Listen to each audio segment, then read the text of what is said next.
Terrell Thomas. We're sitting down right now with Philadelphia Inquirer beat writer for the Philadelphia 76ers, Mr. Keith Pompey. Thank you so much for your time this morning, good sir. See Hey, you. man, I'm sorry. Oh, you're all good. You all good. You're down in Orlando right now in the NBA bubble as the NBA playoffs are getting ready to kick off, of course. You're covering the Philadelphia 76ers, who will be matched up against the Boston Celtics in the first round, a familiar foe, a team they know very, very well. Before we dive into the Sixers, though, talk to me about the bubble. How's the bubble life been treating you?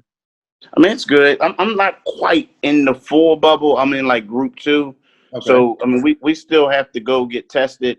We just don't stay there, and we don't get like locker room and stuff like that access. Okay. So, I mean, it's cool, but I mean, it's one of those things you keep looking out the window and you want to go out, but you can't go out.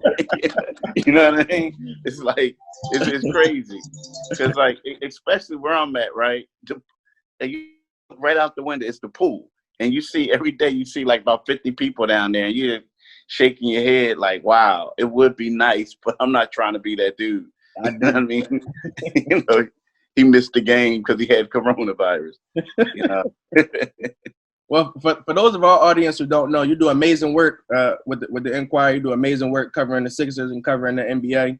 It's been a pleasure over the past few years to be building a relationship with you, get to know you, and study you. I definitely study. They say study the greats, so study the greats and learn ways to strengthen my skills. As the Sixers get into this first round matchup with the Boston Celtics, overall, what's been your thoughts on how they've been in this 8-game seeding round?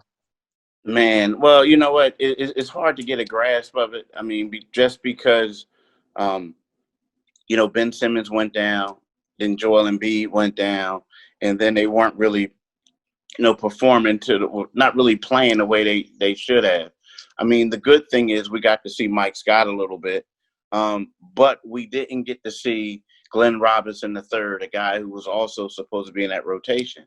So there's a lot of question marks for the Sixers, moving forward. Like they talking about they're going to go with a 9-man rotation, but are they ready for that? Can Shake Milton really be the point guard that they think he can be? And who's going to take up the slack that they're going to lose in Ben Simmons? In fast breaks and also on the defensive end. So there's a lot of questions with the Sixers.